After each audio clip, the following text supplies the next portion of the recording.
Hello everybody and welcome into the LTU Sports Report. I'm your host Dylan Morello. The Sports Report is presented by Lawrence Technological University and we are sponsored by Henry Ford Sports Medicine.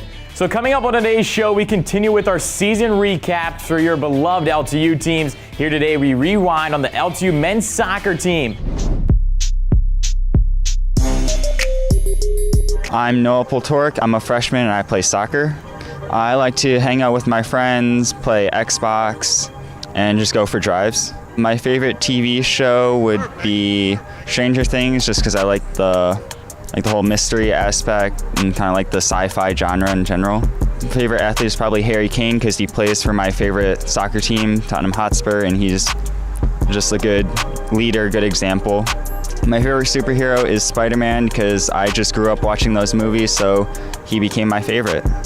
My celebrity crush would probably be Jennifer Lawrence because watching the Hunger Games movies, that was probably my favorite movie and she was the main actress in those movies.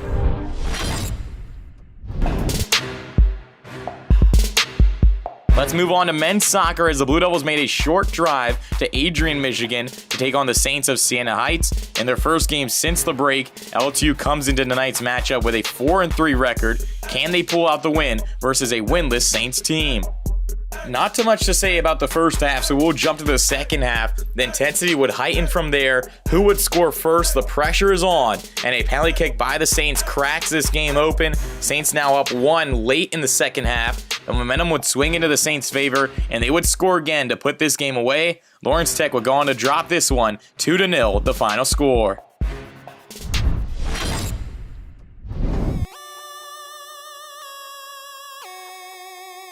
On a fine Sunday afternoon, we're here at Blue Devil Stadium as the Lawrence Tech men's soccer team take on the Crusaders of Madonna University. The Blue Devils have struggled to find their rhythm in the midst of the pandemic. With the WAC playoffs just around the corner, can the Blue Devils make a late season push in the playoff standings? There was only 1 goal scored in the first half, and that came from the Crusaders, as the Blue Devils would trail by 1 at the break. Jumping into the second half, this game would get a lot more intense, as the 6'1" freshman from Salem, Oregon, Alex Hernandez, would find the back of the net for the Blue Devils' first goal of the game. This was the second goal of the season for Fernandez. LTU would tie this game at 1. But just like in most sports, momentum can quickly change the feel of the game. And the Crusaders would step it up big time as they would go on to score the next 4 goals of the game. Lawrence Tech would go on to drop this one 5-1, the final. We're going to step aside for a commercial break to hear from our sponsors, but don't go anywhere because we have more magnificent highlights when we come back.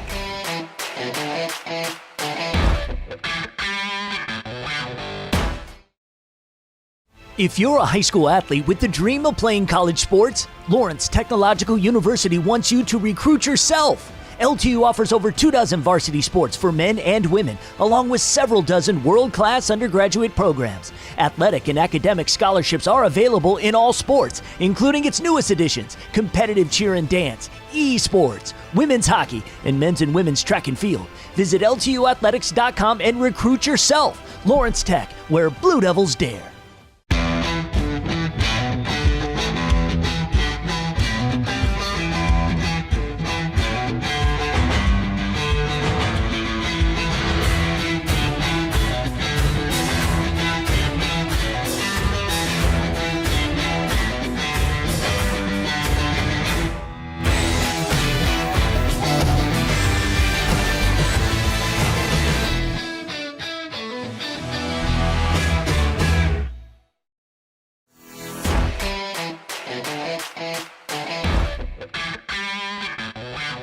Come on back into the LTU Sports Report. A lot of team highlights already in the show covering the fall semester. We have some more waiting for you. This half of the show touches base on the spring.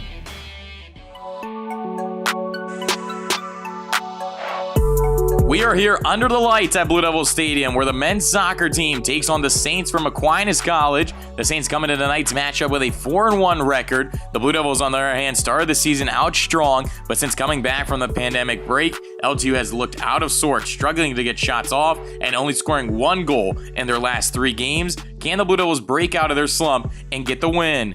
The game was still looking for its first goal after a back and forth initial half, so let's jump to the second half. Game still tied up at 0. Both teams are struggling to get shots off on goal, but the Saints would finally break the scoring drought, finding the back of the net for their first and only goal of the game. Back to the drawing board for the Blue Devils as Lawrence Tech would go on to drop this one 1-0, the final score.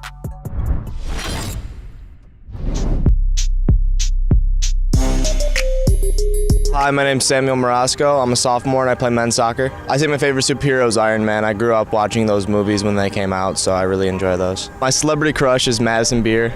She's really pretty, so I'd say probably just playing video games. Something I like to decompress and just relax and play some video games. My favorite video game is Rainbow Six Siege. It's pretty fun. It's like a first-person shooter.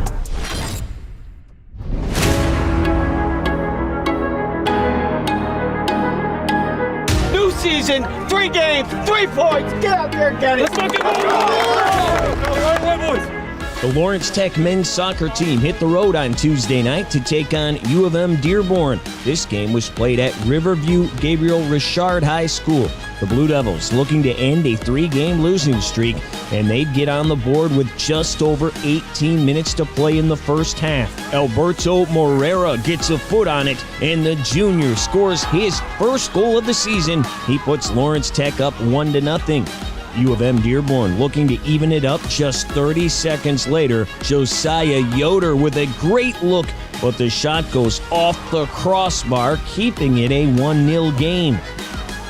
LTU trying to add another just before the half off the corner. The Utica Eisenhower grad Marco Ruffino's header is denied by U of M Dearborn keeper Austin Dukes. So Lawrence Tech remained on top 1-0 at the break. Early second half now, off another corner. It's the freshman mechanical engineering student Alex Fernandez getting his head on it for his third goal of the campaign, and that would ice it. Lawrence Tech ends its 3-game losing streak, shutting out U of M Dearborn 2-0, your final score. Their next game is at home Saturday against Cleary University. Felt great watching the guys finally get it out there and get the ball in the back of the net because it was, 260 minutes without an actual goal. Very happy about that. The coaching staff worked hard and the players worked their butts off and did a great job. To get a win finally after 3 games of losses, it feels really good. The boys pulled through today. The boys have been working hard. We've been really hungry for this first win, and we're very happy to get it finally. We played as a team, and we've had a rough start to the season, but this is a good confidence booster to keep going, and all we can ask for is the boys keep pushing and work hard.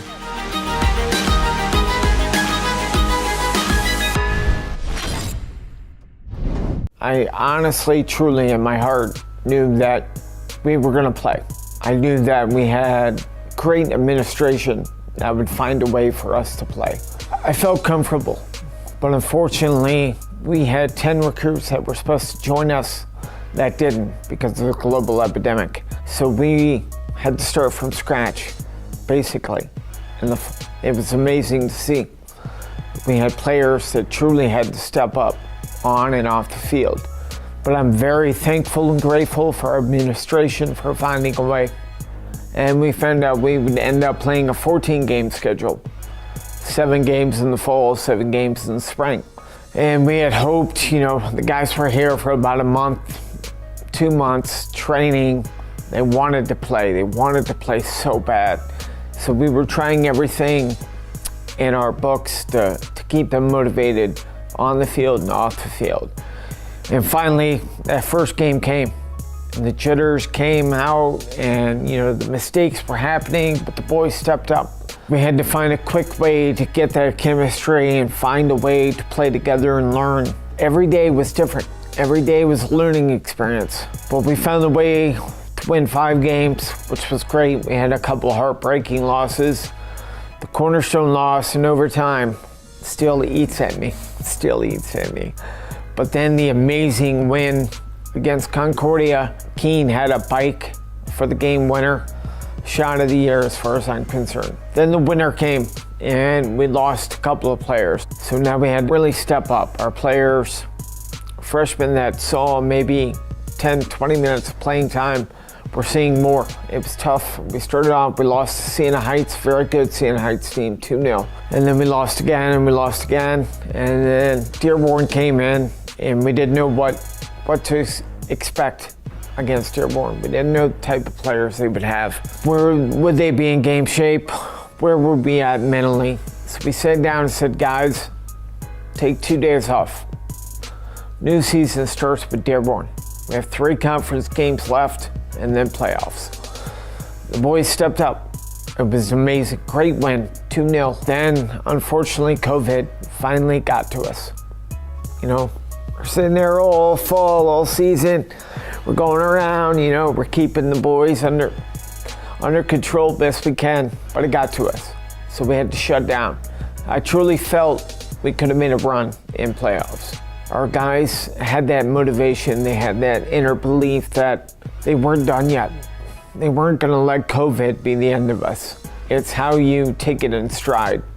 Life throws things at you. Keep your head up, keep smiling, keep swinging, and take the next step. Well, I'm excited about next year. I'm truly excited. Right now we have about 28, 29 brand new players coming in.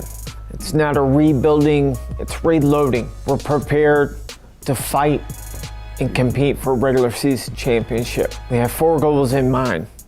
Compete for the regular season championship, win the tournament, make it back to the NAI National Tournament, and go to California. Those are our 4 goals, and that's what we're fighting for right now.